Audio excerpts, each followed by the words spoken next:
반갑습니다. 오늘 감사주일의 아침에 감사의 삶의 반면교사라는 말씀의 제목으로 본문을 통해 주의 음성을 함께 들었으면 좋겠는데요. 여러분, 우리가 아는 세계 나라 가운데 네덜란드라고 하는 나라가 있죠. 풍차로 유명한 나라. 그 나라는 육지가 바다의 수표만보다 더 낮다고 합니다.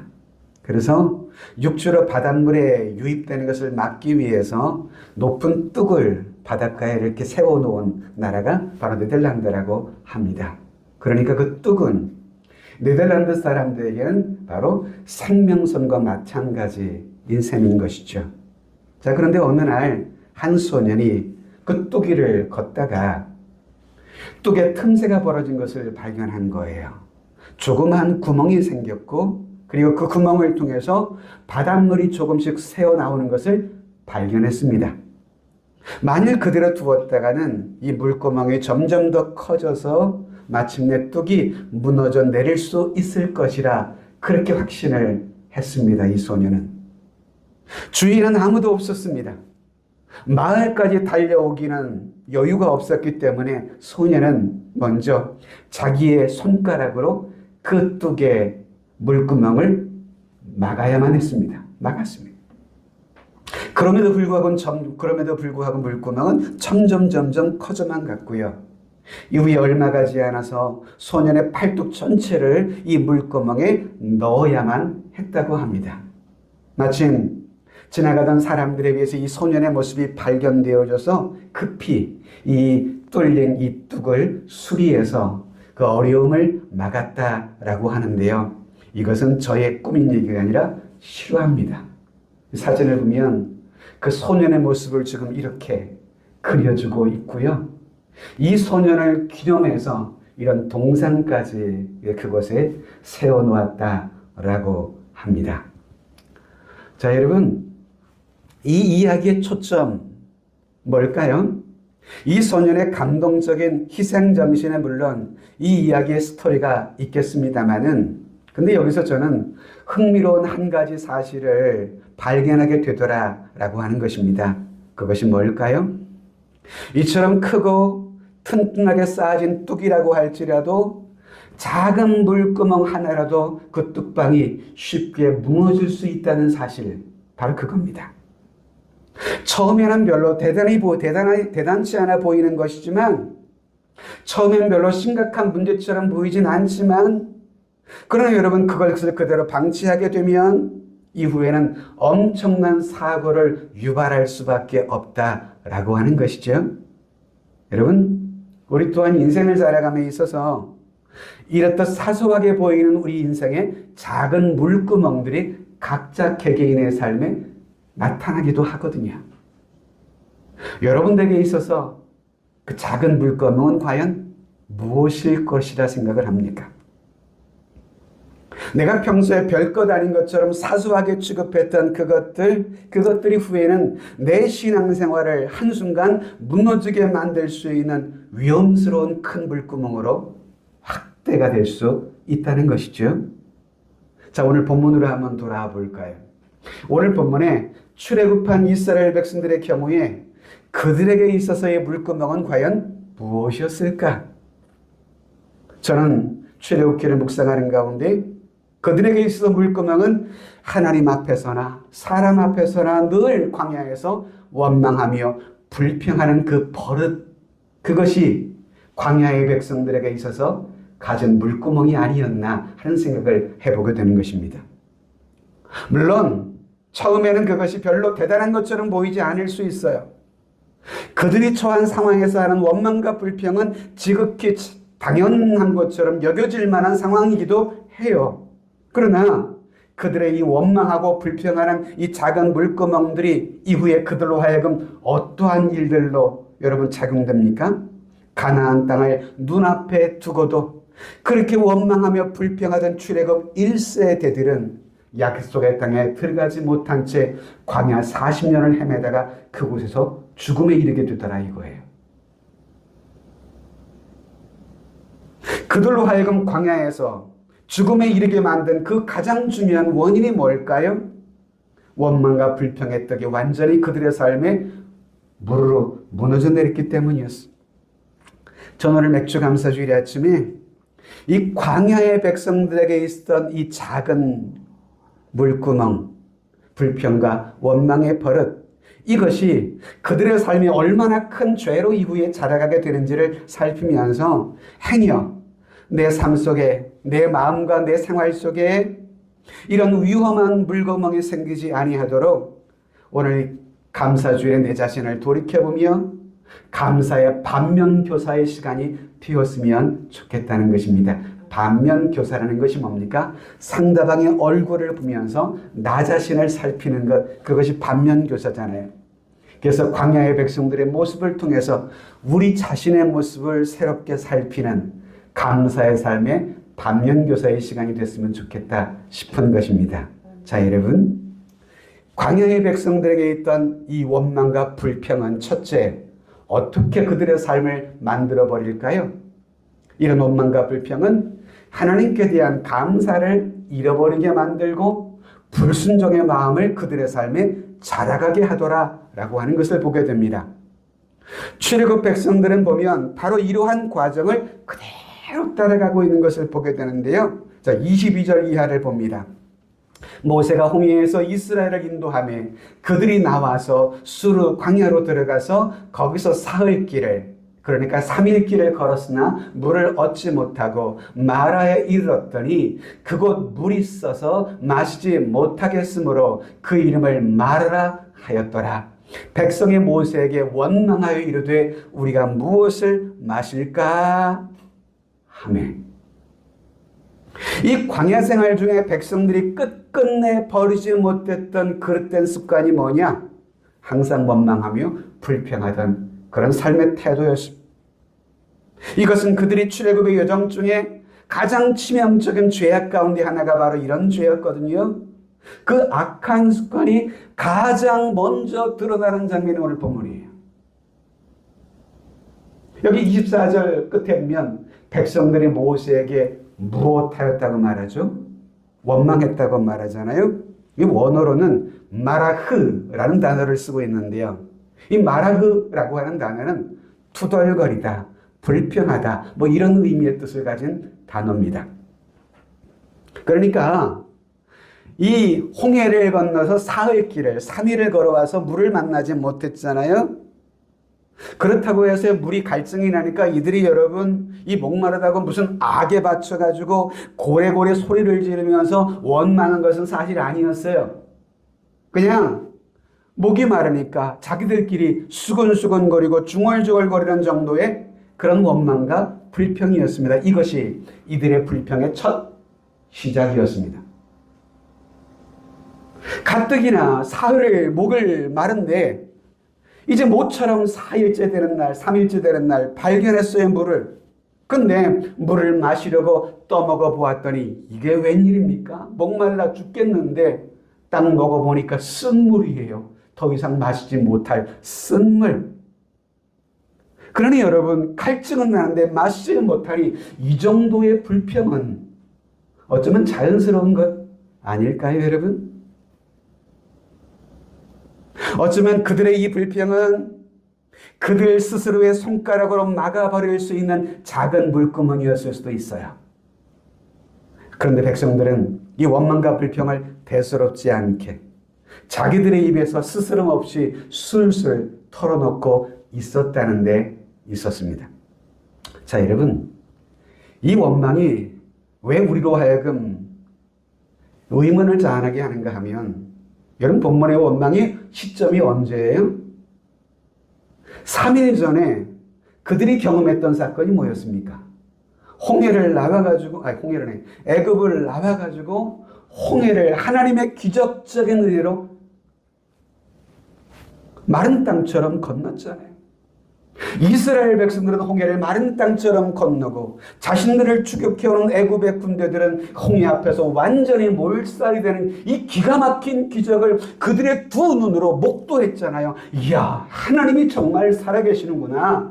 하나님이 우리와 함께 하시는구나. 하나님이 우리를 인도해 가시는구나. 우리 하나님이 드디어 우리 조상이 약속하신 가나안 땅으로 우리를 인도하기를 시작했구나. 이걸 두 눈으로 분명히 모두가 확인하고 목도했다고요. 듣기만 한 게 아니라 눈으로 봤어요. 그 현장을.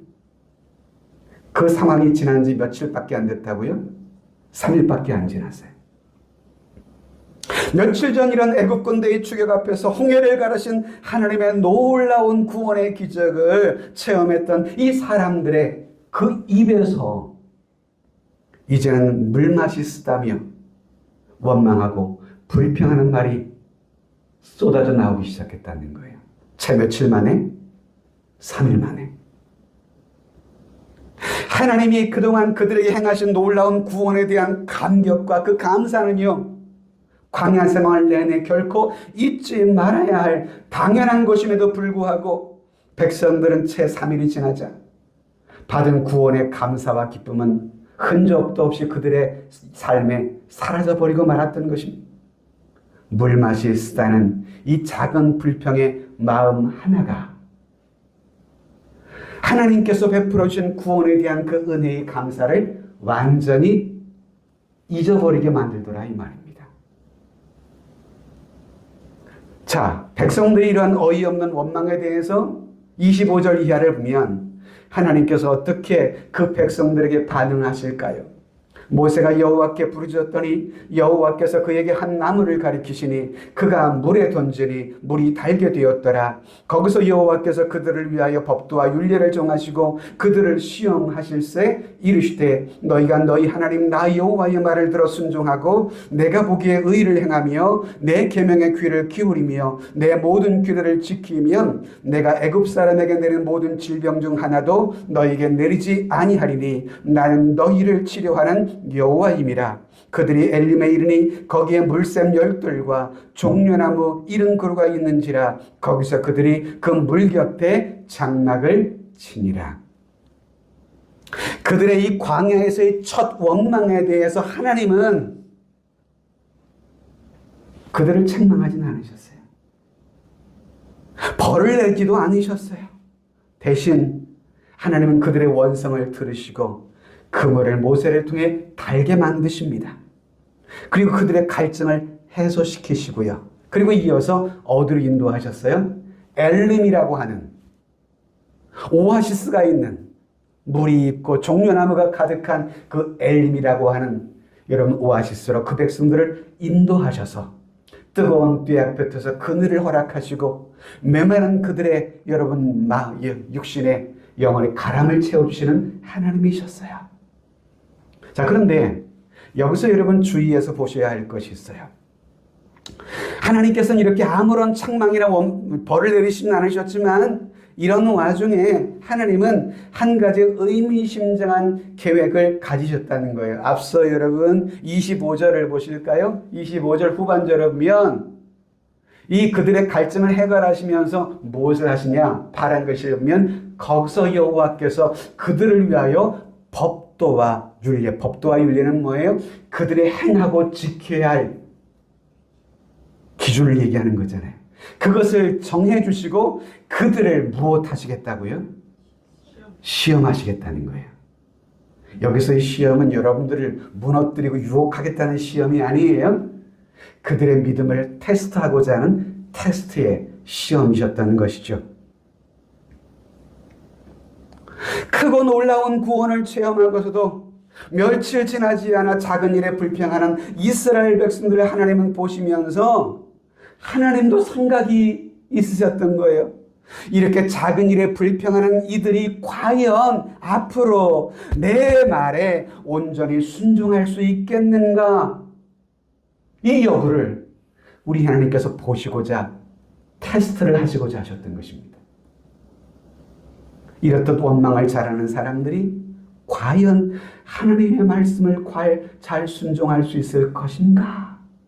이 질문인 것이죠. 이것은 여러분 과거 이스라엘 백성들에게 주신 도전뿐만 아니라 오늘 우리들에게까지도 주시는 질문 같아요.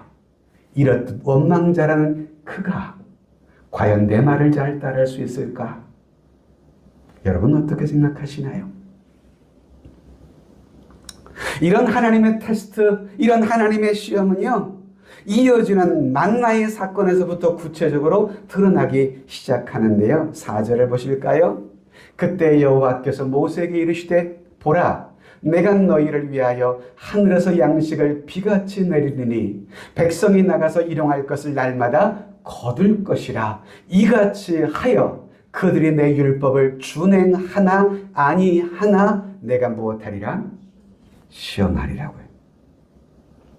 자, 하나님은 백성들에게 광야의 식량을 내려주시는데 하나님이 1차 테스트를 하시겠다는 거예요. 그 1차 테스트를 통해서 두 가지 규례를 모세를 통해서 명령하셨어요. 그 명령은 간단히 말씀드리면 이 만나를 매일마다 내릴 텐데 매일마다 아침에 하나님께서 하늘로부터 만나를 내리면 누구든지 다음날 아침까지 그 거둔 만나, 전날 거둔 만나를 남겨두지 말라고 분명히 만나의 규례를 말씀하셨어요. 그러니까 쟁여두지 말라는 거예요. 쉽게 말하면. 매일마다 하나님이 너희들의 식량을 내릴 것이니 다음날 먹을 것이 없을까 걱정하지 말고 그날에 족한 줄로 알고 먹으라는 얘기죠. 두 번째 하나님이 어떤 규례를 말씀하시나요?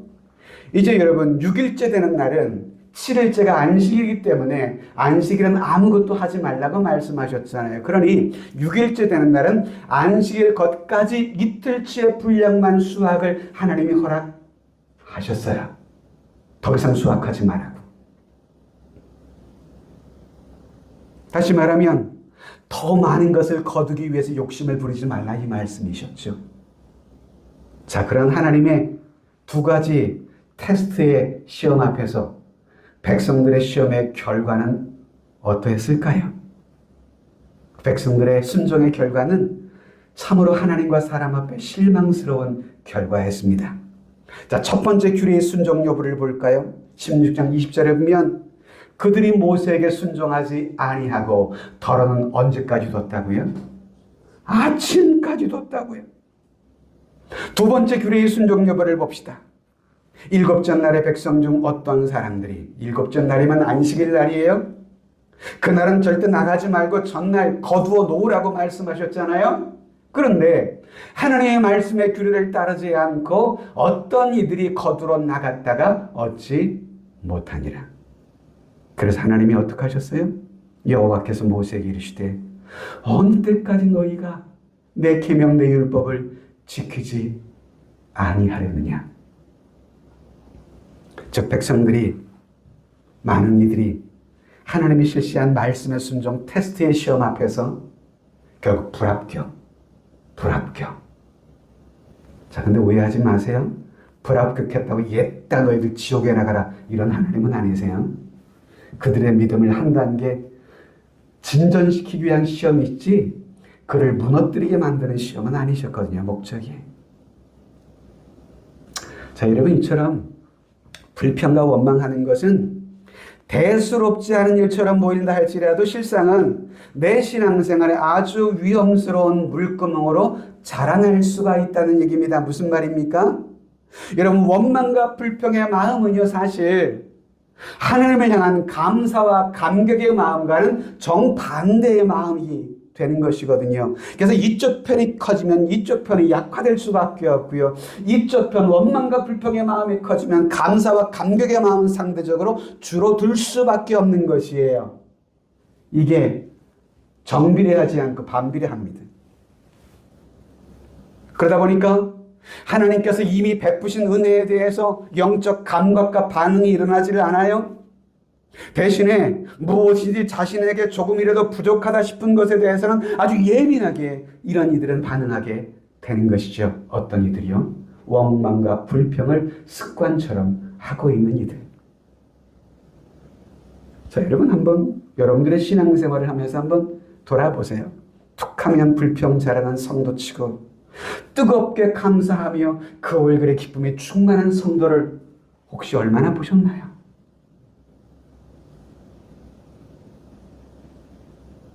교회 생활을 같이 하면서도 별것 아닌 일을 가지고서도 늘 뒤에서 중얼중얼거리며 불평을 일삼는 그런 성도치고 진정으로 주님의 은혜에 감격하면서 눈물을 하나님 앞에 흘리며 감사하는 그런 성도를 보신 적이 혹시 있으셨나요? 목사님 보셨어요? 전 그런 성도 별로 못 봤습니다. 이처럼 여러분 불평과 원망의 마음은요, 주님께서 그동안 내게 베푸신 은혜에 대한 감사의 마음을 다 내 영혼 속에 갉아버리게 만드는 거예요.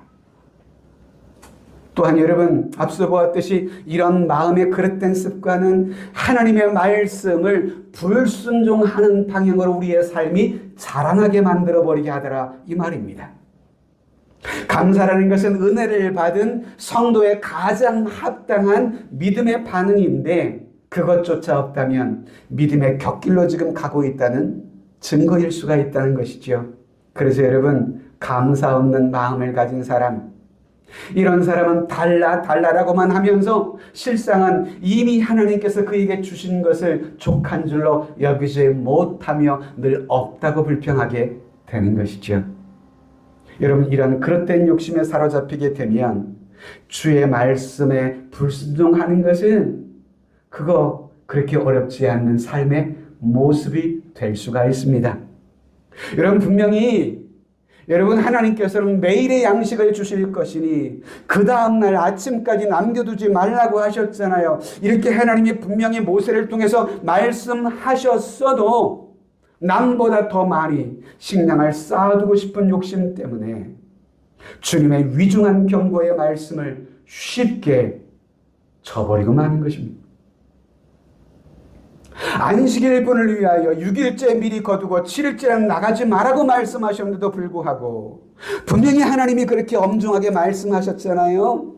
그런데 이런 기회를 통해 안식일이면 아무도 안 나올 테이니 내가 가서 왕창 더 거둬와야지, 이런 물질 욕심 때문에 주님의 명령을 쉽게 저버리고 불순종의 길로 가더라 이 말입니다. 광야의 백성들처럼 어쩌면 우리들도요. 여러분, 우리의 입에서 매사에 불평이 한번에 너무 쉽게 나오면요, 하나님께 마땅히 돌려야 할 감사의 이 단어가 자꾸 소멸돼요. 제가 아는 목사님이 계시는데요. 저희 설립 예배 때 사회를 보셨던 목사님이신데요. 그분과 함께 11년을 제가 사역을 대전에서 했었거든요. 그분은 항상 목회자의 어떤 만남 속에서 보면 입에 습관처럼 달고 사는 말이 있어요. 얼마나 감사해, 이 말이에요. 같이 해버리고 얼마나 감사해. 거기에 좀 뭘 담아야 돼요. 얼마나 감사해. 뭔 말이 있어도 불평할 상황에도 얼마나 감사해. 할 말이 없어요, 그 말 들으면. 근데 그게 여러분 습관적인 그의 언어 생활이 그로 하여금 감사의 삶으로 가게 만드는 거 아세요? 말이 중요해요. 말이 가는 것만큼 우리도 갑니다. 그래서 여러분, 가능한 여러분들의 입술 속에 감사가 습관처럼 몸에 배이도록 해야 돼요. 불평할 상황에서도 그래도 얼마나 감사해. 힘들고 어려운 일이지만 그래도 얼마나 감사해. 내 마음속에 원망하는 마음이 끝없이 솟아나고 있는데 이를 가만히 내버려 두고 방치하게 된다면 후에는 여러분 주의 말씀을 겁없이 불순종하는 죄악으로 발전될 수 있다는 것. 그러므로 여러분, 작지만 지금 있는 여러분들의 작은 물구멍을 막으실 수 있게 되기를 바랍니다. 아멘. 이것이 오늘 맥주감사주일의 첫 번째 주시는 믿음의 도전이 올시다. 두 번째는요, 불평과 원망은 하나님의 선하심을 결국 의심하게 만들고 결국은 불신하며 배교에 이르기까지 하고 맙니다. 이스라엘 백성이 이 과정을 그대로 웬일인지 따라가요. 그래서 결국 다수가 파국에 이르게 말죠. 백성들의 두 번째 원망의 모습을 16장 1절 이하에서 찾아보게 되는데요.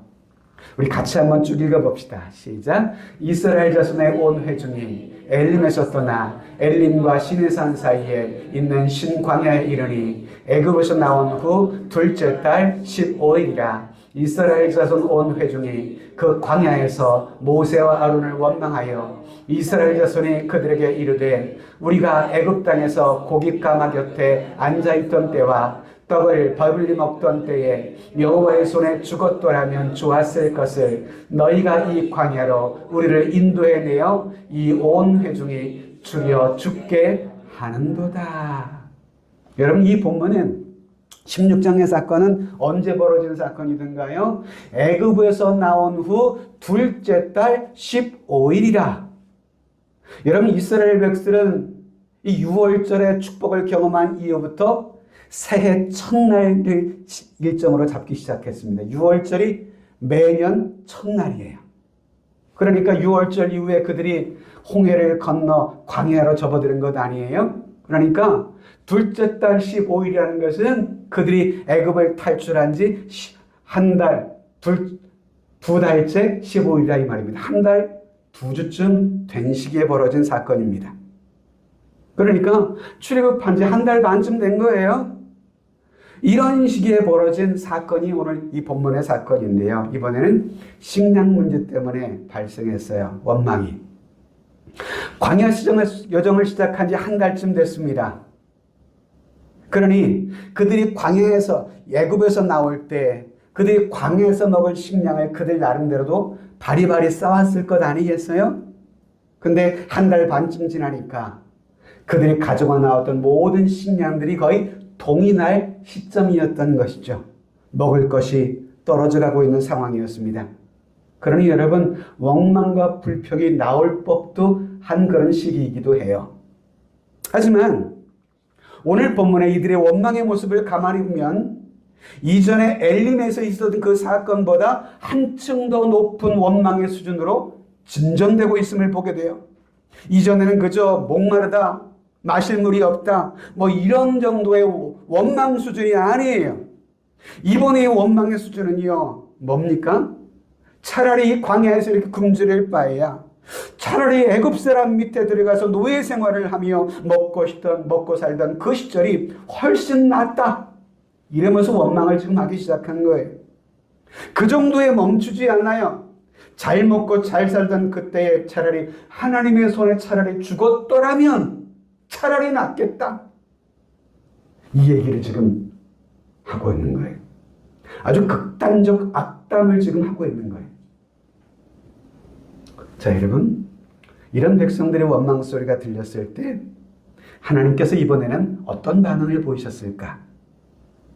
여러분, 얼마 전에는 여러분 백성들의 원망의 소리를 모세가 듣고 모세가 하나님 앞에 기도했고 그래서 하나님의 모세의 기도를 들으시고 그들의 갈증을 해결해 주셨잖아요. 근데 이번만큼은 하나님의 반응이 다릅니다.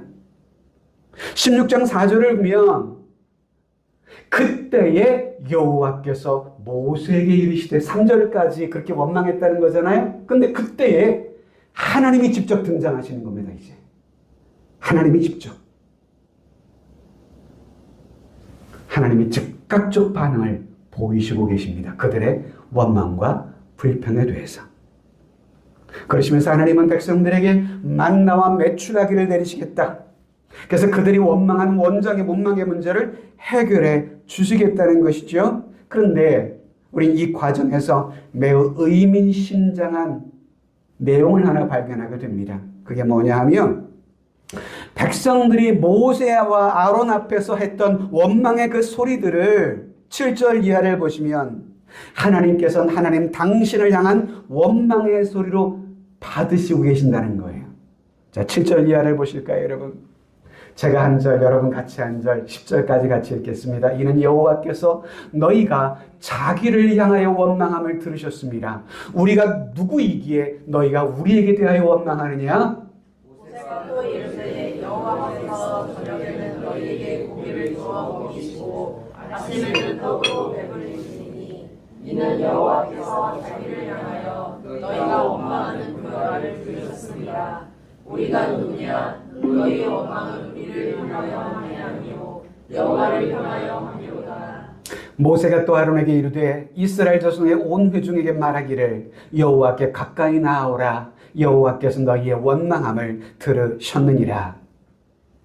아론이 이스라엘 자손의 온 회중에게 말하며 그들이 광야를 바라보니 여호와의 영광이 구름 속에 나타나더라. 자, 여러분, 파란색 글씨 앞서 다시 한번 앞 화면을 보면 백성들이 원망했던 원망과 불평의 소리를 하나님이 어떻게 여기시고 계신다고요? 여호와께서 너희가 자기를 위하여 원망하면, 여기서 자기는 누구예요? 하나님 자신을 가리키는 거죠. 하나님을 향하여 원망함을 들으셨다. 또 8절에 보면 여호와께서 자기를 향하여 너희가 원망하고 있는 그 말을 들으셨습니다. 너희의 원망은 우리를 향하여, 모세와 아론을 향해서 하는 것이 아니라 여호와를 향하여 하고 있는 것이다. 또 9절도 보면 여호와께서 너희의 원망함을 들으셨느니라. 자, 여러분, 이런 표현들이 강조하는 게 뭐예요? 사실 여러분, 이 본문에 가만히 보면 백성들은 하나님을 직접 원망하지는 않았어요, 분명히. 그들은 단지 16장 2절을 통해 보듯이 모세와 아론을 향해 한 원망이었어요, 분명히. 그런데 여러분, 하나님은 그들의 원망을 어떻게 취급하신다고요? 그들이 모세와 아론을 향해 원망한 것이지만 그들의 원망을 누구를 향한 것이라고 들었다고요? 하나님을 향한 것이라고 들으셨다는 거예요. 왜일까요, 여러분? 왜 하나님이 그렇게 그들의 원망과 불평을 들으신 것일까? 그것은 그들이 지금 불평하고 있는 그들이 만난 상황이라는 것, 그것은 사실 하나님이 그 백성들을 출애굽시켜 주심으로 말미암아 약이 된 상황이잖아요. 하나님은 택하신 백성들을 바로의 종노릇하며 살던 애굽에서부터 해방시켜서 가나안 땅으로 이끌어가기 위해서 그들을 이끌어내셨잖아요. 그리고 그래서 광야에 지금 나와 있는 거예요. 광야라는 것은 사실 하나님의 약속하신 저 가나안 땅을 향해 가는 과정일 뿐이었습니다. 그러므로 백성들이 만난 지금 광야 생활은 하나님의 선하심과 은혜가 쏟아지는 그런 현장이나 다름없는 그러한 장소였습니다. 그런데 본문에 불평과 원망하는 이 백성들은 이 광야가 마치 자기네들을 죽여 죽게 만들 저주의 장소라면서 악담을 지금 퍼붓고 있는 것입니다. 여러분, 하나님께서는 그들을 구원해주기 위해서 애굽의 10가지 재앙을 쏟아 부으셨고 홍해를 통해 모든 애굽의 장수들을 수장을 시켜버려서 그들을 구원하셨잖아요. 그리고 지금 광야에까지 인도해 오신 하나님이셨잖아요. 목이 마를 때 물을 주셨고 먹을 것이 없다 할 때 하늘로부터 식량을 주셨고 고기를 먹고 싶다 할 때 메추라기를 주셨고 하나님께서 그들을 광야로 인도해 가시잖아요. 그런 하나님이시라고 한다면 지금도 내 삶에 필요한 것들을 하나님은 왜 공급해 주시지 않으실까? 그들은 이 하나님을 신뢰하지를 못하고 있는 것입니다. 지금 마치 하나님이 자신들을 애굽에 곱게 살도록 내버려 두시지 광야에서 왜 우리를 몰살시키려고 데려 나오셨느냐? 마치 그러신 분처럼. 여러분, 어떻게 생각하시나요? 이런 백성들의 행태, 이것은 하나님의 선하심을 완전히 망각한 소위 배은망덕의 모습 아니던가요? 은혜를 원수로 갚는 이스라엘 백성들이 모세와 아론 앞에서 원망한 그들의 말들, 하나님께 대한 직접적인 원망과 다름없었던 또 하나의 중요한 이유는요, 원망의 대상이었던 모세와 아론이 누굽니까? 하나님이 그 백성들을 인도하게 하기 위해서 하나님이 친히 그들에게 세워주신 지도자들이잖아요. 누가 세우신? 하나님이 세우신. 이 두 사람은 하나님이 친히 세우셔서 당신의 말씀을 전하게 하시도록 세우신 하나님의 사자, 하나님의 종이었다고요. 그런데 하나님의 계획과 섭리에 따라 백성들을 이끌고 있던 모세와 아론을 원망하는 것, 그것은 결국 이 두 사람을 세우신 누구를 원망하는 것과 동일한 거예요. 하나님을 원망하는 것과 동일한 것일 수밖에 없는 상황인 것입니다. 자, 여러분, 이처럼 어떤 경우에든요, 우리의 입에서 불평과 원망의 소리가 나오게 되는 순간부터 우리가 점점 영적 질병으로 점점 접어들고 있다는 위기의식을 느껴야 돼요. 여러분, 한 주간 여러분들의 입술의 변화들을 한번 살펴보세요. 나는 한 주간 살아가면서 감사와 기쁨이 가득합니까? 불평과 원망의 지수가 더 높습니까? 비록 육신 생활에 부족한 것이 나의 인생에 기대한 만큼의 삶을 누리고 있지 못하다 할지라도, 여러분, 내가 예수를 믿고 난 후에 누리고 있는 지금 새로운 삶, 적어도 불신자 생활 때와는 비교할 수 없는 그런 은혜의 삶, 축복의 삶 아니든가요, 여러분? 오늘 내가 예수를 믿어 그분 안에서 누리고 있는 구원의 기쁨과 그 행복, 그래서 영원한 저 하늘나라를 소망하며 살아가는 삶, 그 어떤 상황 속에서 나를 인도하시며 보호하시고 동행하시는 그분 안에서 누리는 안전과 행복감, 그것이 예수를 믿기 이전, 출애굽 이전의 애굽에서의 노예 생활과 비교할 때에 지금 구원받아 저 영원한 하늘나라를 가고 있는 광야의 백성들의 삶과 감히 비교할 수 있는 비교의 대상이 되는 일인가요? 지금 당장 양식이 부족하다 할지라도 그리스도 안에서 누리는 기쁨을 여러분 그렇게 비교의 대상이 될 수 있는 일인가? 말씀을 좀 정리해 보려고 해요. 성도 여러분, 반면교사라고 했잖아요. 우리는 성경에 나타난 이 성경의 기사를 통해서 우리 자신의 모습을 돌아보는 반면교사가 되어야 합니다. 사도 바울은 고린도서 10장에서 이런 말씀을 해주고 있어요. 신약에서 그들 가운데 어떤 사람들이 광야 얘기입니다. 원망하다가 멸망시키는 자에게 멸망하였나니 너희는 그들과 같이 원망하지 말라. 그들에게 일어난 이런 일은 본보기가 되고 또한 말세를 지난 우리를 깨우치기 위하여 기록이 되었느니라. 이스라엘 백성들이 끝끝내 스스로 막지 못했던 작은 물구멍, 불평과 원망이라는 그 구멍들, 사소하게 여기고 쉽게 수근거리며 투덜거렸던 그런 일들이 결국 그들의 신앙의 뚝 전체를 와르르 무너지게 만들어버리고 말듯이 바울은 광야의 백성들이 당한 이 일들을 우리의 삶의 본보기로 이 말씀을 기록하게 하셨다라고 우리에게 도전하고 있는 것입니다. 왜요?